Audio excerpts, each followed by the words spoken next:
everyone, welcome back again. So this is your chapter number 7, control and coordination, part number 1, video number 13.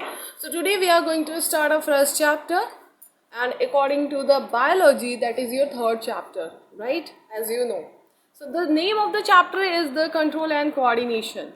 As you know, our body have the different kinds of control and coordination manners. Means there is a lots of things which is going to control our body, right? Like our nervous system, which having the whole control of body, your brain, your spinal cords. So this is a very important things, and in this particular chapter we are going to understand and learn about the body's part, like the nervous system, which is very important here. And we also see the control and coordination in plants also. So starting from the plant and ending with the animal, that is your human being. Okay, so without wasting time, let's start the chapter.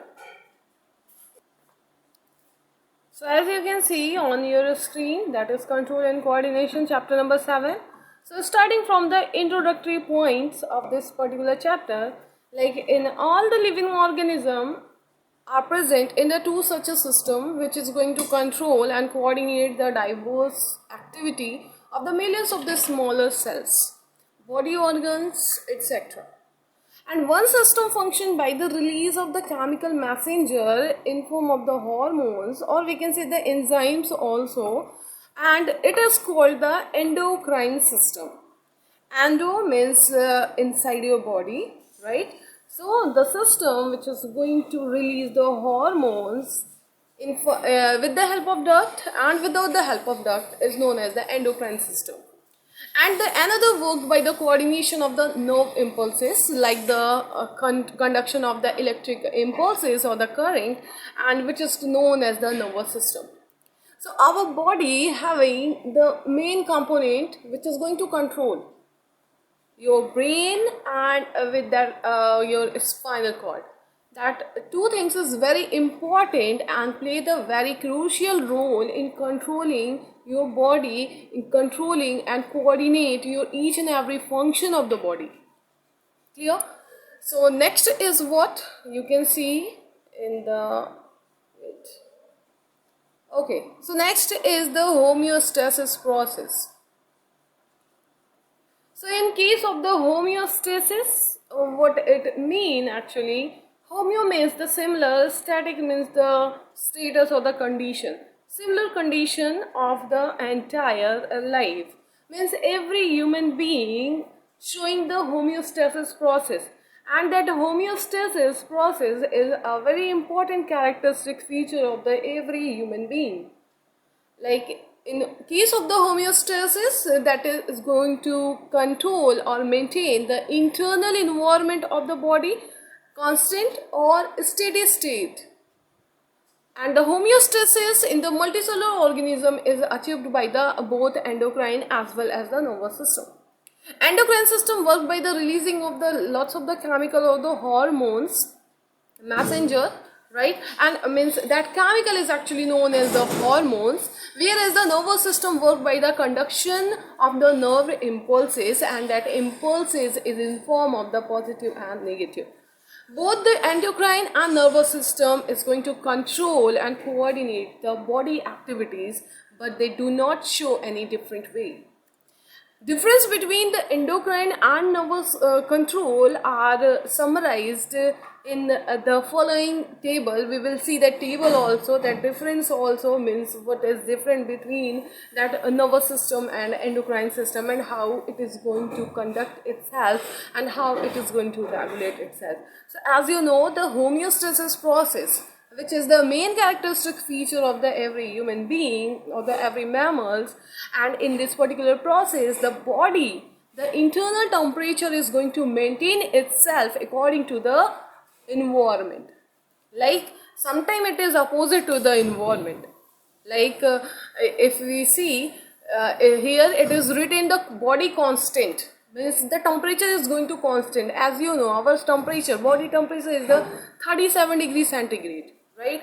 And it is going to constant, and yes, sometime it is going to increase, and it is actually depending upon the body nature and the body, condition of the body, health of the body, immunity of the body.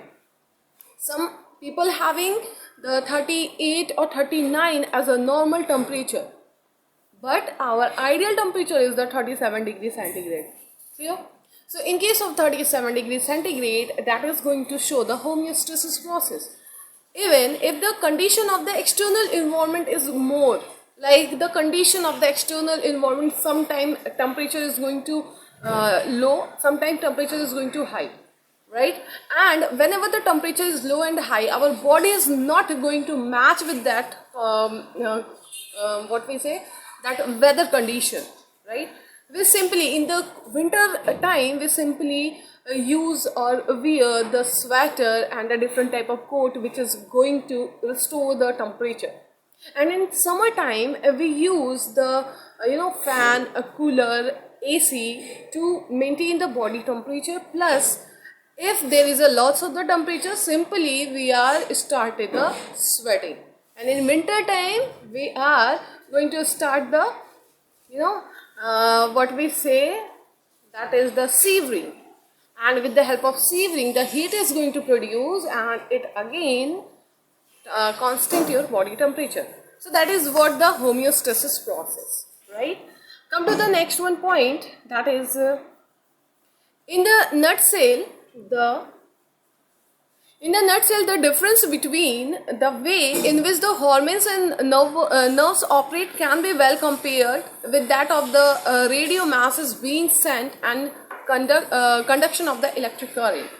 So a radio masses is broadcasted in the air, right, without the use of any wires. Similarly, hormones are released in the blood stream to reach different tissue in the body. It is just they are just giving you an example by which you can easily understand how the hormones can work or their function.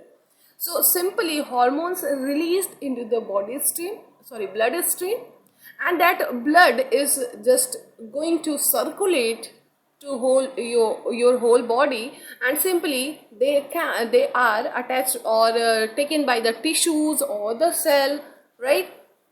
So to complete their demands. On the other hand, the electric current goes along with the wire like that of the conduction of the nervous masses along the nerve form a receptor to the effector organ. Like we have the two type of organ, A factor and E factor, right?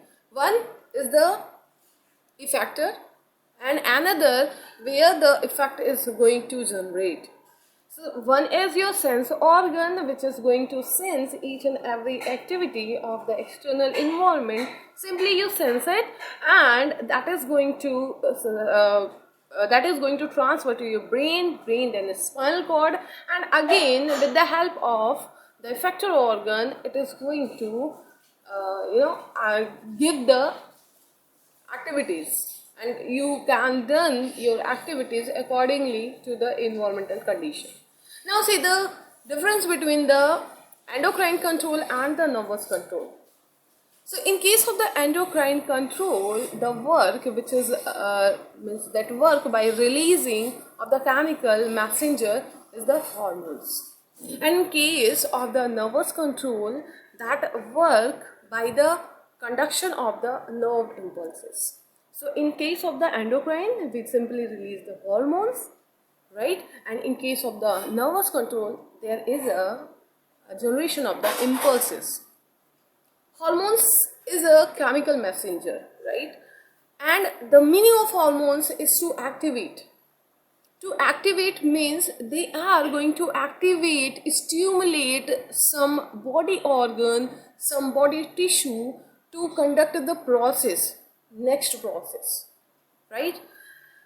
In case of the endocrine control, the work of the hormones is always slow, but in case of the nervous system, that nerve impulses are very fast and they do the work very rapidly. Hormones are transported through the bloodstream and the nerve impulses are conducted through the nerve fiber. As you know, we already seen in lower classes nerve cell, and that nerve cells having the dendrite, that nucleus, body, cell body, axon hillock, and that Schwann cell, and the tip, last end of that axon, right? And from there only the things is going to run, impulses is going to run. And as you know, you also studied about the synapses, right? So in case of the endocrine control, it has the prolonged effect, but the nervous control is not prolonged, it is very short. Like if you are going to touch anything, that is for the short time, right? You are not going to touch for the entire life. So everything, whatever you sense, whatever you do, that all the activity is for the short time, and the very short means limited time it is, right? Next is the that information which is spread by your hormones throughout your body by the blood stream only, and in another that means in nervous, the information is directed to the specific part of your body. If you want to raise your hand, then the function and that all the impulses is generated on your hand only. If you want to turn your posture, that all things is generated on your lower side, means they are the specifically targeted, their organs. Next is the in endocrine control, its effect, it affect the growth. Like if we're talking about the growth hormones, right? In case of the growth hormones, whenever it is going to secrete by your brain, that is going to targeted some cells, and if they targeted some cells, that cells only going to grow. But in case of the nervous control, that information that it has the no growth and no effect on the growth, as we say. In the next one, it bring about the specific chemical changes and the regulate the metabolism, like the your thyroid, which is a part of your metabolism, which control the metabolic part, right? So that is what, that is bring the specific chemical, means every means we have the lots of the hormones, and every hormones is specifically work. In case of the nervous control, that does not going to influence the chemical changes and cannot regulate any type of metabolism. Clear? Now come to the next one, that is your chemical coordination in the plant. So what we see just before now, that is related to that chapter, what is the chemical control and coordination. We already seen that endocrine system, and not in a detail, but yes, in a brief we seen that what is the main work of endocrine nervous system and endocrine system and the nervous system. Clear? Come to the next one, that is your main point, that is chemical coordination in plant. So in this particular part, what we see the things which is occur in the plant, like the plants, like the animal. Plants like animal need some type of the internal control and coordination if their growth and development are to proceed in the orderly manner. So plant do not have any nervous system, as you know. They do not have any homeostasis process. So homeostasis in plant is brought about by means of the chemical phytohormones only. Well, as you know, what we see in just before, that in a human being they have the lots of hormonal system. But if we see, and nervous system also. But if we see in case of the plant, they don't have the nervous system, right? Instead of nervous system, they have the hormones, and that hormones is working like the chemical phytohormones. Chemical means simple chemical, phytohormones. That word means plant hormones. Phyto means plant. Hormones, as you know, that is the chemical.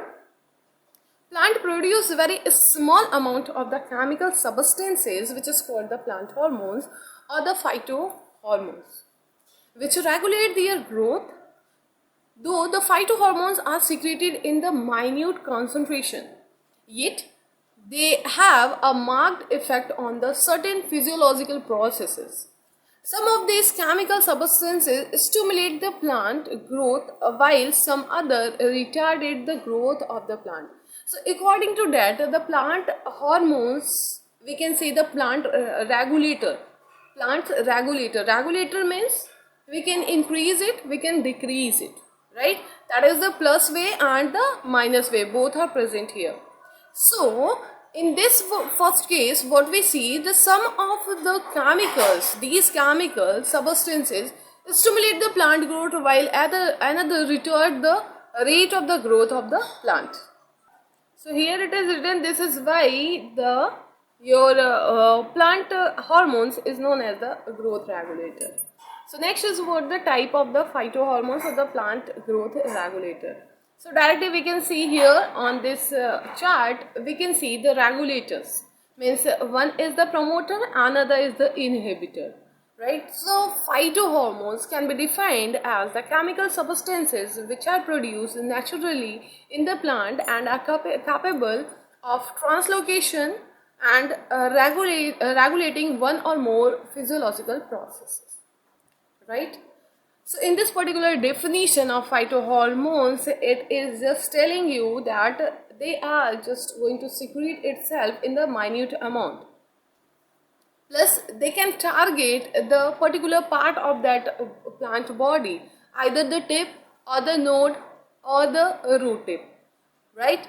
And that is going to translocate the things like auxin can translocate from the upper one, that top position, to the lower one. Cytokinin can be also translocated from the lower to the upper part of that plant.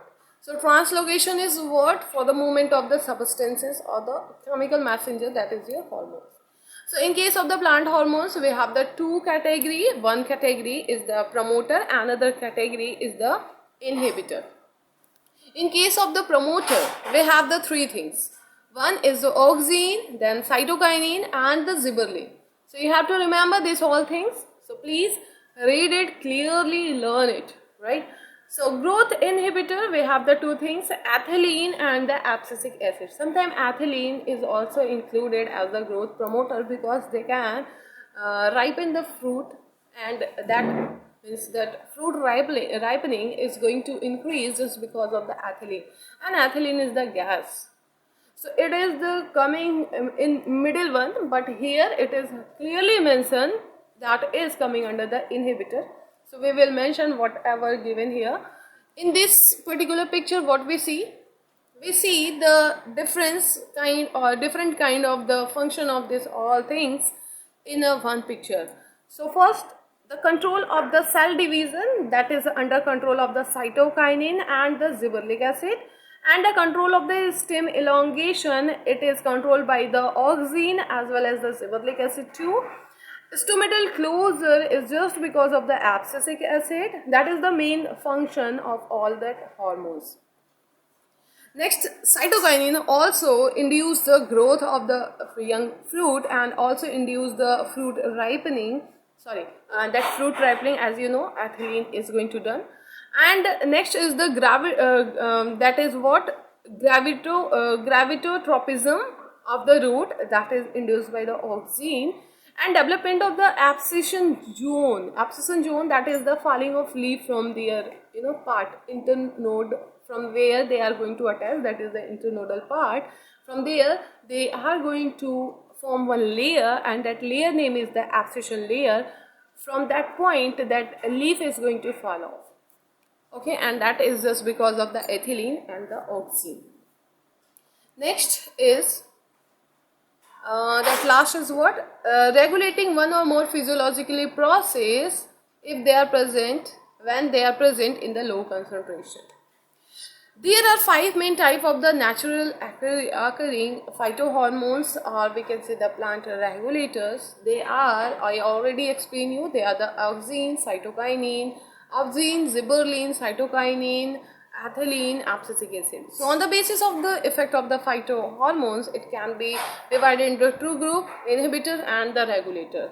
If we are talking about the regulator, promoter, that is going to stimulate the plant growth, like the auxin, zebuerlin, cytokinin, and here it is written ethylene also. As you know, I already explained you why ethylene are coming under the promoter, because they are going to promote, but their main function is actually inhibitor, as an inhibitor, because in a list the function of the ethylene is more as the promoter and less as the inhibitor, but whatever they are going to inhibit, it is the very strong point, so they are coming under the inhibitor. If you study it in class 11, you can clear with that. Anyway, whatever written in your NCERT, we can consider it for a 10th class. So growth inhibitor, like these inhibitor, or they are going to retard the plant growth, that is your abscisic acid, and we also consider here the ethylene. Okay. Anyway, come to the next. What is written here? That is the function accordingly, right? So firstly, I am zoomed out this one, auxin, and here we have the natural occurring auxin is the indole 3 acetic acid. So auxin can promote the root growth in the stem cutting. When we do the stem cutting, there only auxin can promote the growth of the root. When the root is going to start, means that seed is going to start germinating itself, there the auxin is simply suppress the growth of the root, right? That is the different thing, actually tricky thing, which is not here in your class 10. So next we can see the function here. The auxin perform the following main functions, like the auxin stimulate the tissue at the tip of the root and the shoot to undergo the rapid cell division. Auxin cause the considerable cell elongation and the cell elongation during the growth of the plant. Auxin have been found to increase the rate of the formation of the root initiation. Root initiation, if they are present in the already growth plant, means one plant is already grow, at that condition auxin is going to regulate the growth, means they can promote the growth. But if it is the newly one sprouted, their auxin inhibit the growth of the root. That is actually the point that is given in the 11th, not in 10th, right? But still, that is very important to know about this. Auxin have been found to increase the rate of the formation of the root initiations, and auxin produced at the stem tip are translocated to the darker side, causing the more growth of the stem on the darker side. Therefore, stem bent towards the light, which show the photoperiodism, and we will see the phototropism. We will see the phototropism in detail, and there only we can see the function of auxin also. Next is what? Next is the same. The auxin control the zeotropism behavior of the plant. Zeotropism and phototropism, two things are there. That is coming under the tropism topic, but yes, it is, if it is given here, so we can understand. Means I will explain you. Wait. So the topic was what? Zeotropism and phototropism. Phototropism, when movement is occur towards the photo or the light, and the movement is occur means that against the gravity or sometime with the gravity. So if that is the with the gravity, that is the zeotropism. If it is the photo, means bent towards the light, that is the phototropism. Clear? And that two things is initiated with the help of auxin, right? So auxin plays very important role in the prevention, where it is, yes, from the fifth part, from the point 5. The root of the plant grow downward. That is the positive zeotropism. As you know, that is the positive one. When the root is going to upward, that is the negative one. But that is not going to happen with any type of plant. So always root showing the positive zeotropism and shoot showing the negative zeotropism. Negative zeotropism means that your shoot is growing upward direction. That is showing the positive phototropism. And if we consider as a root, so in the phototropism, that show the negative phototropism. Root showing the negative phototropism because that root is not growing towards the light, it is going toward the gravity, right? So this zeotropism behavior, that is the response to the gravity of the root and the shoot, is controlled by the auxine only. Auxine play the very important role in the development of the seedless fruit. Seedless fruit without pollination and the fertilization. If there is a development of root and that development take without fertilization, that is known as the parthenocarpy. I am using the word carpy. That carpy word is used for the plant only. You can remember it by using the carpel word, and that carpel word coming under the plant, or we can say the flowering parts. Clear? And if we say the parthenogenesis process is same, definition is same. That is the formation of the new individual or the organism without fertilization, or we can say formation of the embryo without fertilization. That is known as the parthenogenesis in case of the animal. Genesis word used to generate. Genesis word meaning is the to generate, right? And here carpy word is used for the plant. So please learn these 2 points. Okay. Come to the next. In certain plants such as the pineapple, auxine have been found to promote the flowering. Terminal bud in the plant inhibit the growth of the lateral bud. Terminal bud means if we see that one is the stem, this one is the terminal bud, and this what we say lateral bud. This is the lateral bud from this side, and this one is the terminal bud. So if we cut the terminal bud, that is going to give their all hormones to the lateral one, so the lateral one is going to grow. If you cut the lateral one, that terminal one is going to grow, right? So that is what the concentration of that auxine. The auxine concentration is very high on the tip and low on the lateral. If you cut this one, so all the concentration whatever made by that tip, that is going to given to your lateral, so lateral is going to grow. Clear? Okay, terminal bud in the plant inhibit the growth of the lateral bud. If you cut the terminal, then your terminal bud, terminal bud is there. If it is there, so it is going to inhibit the lateral one.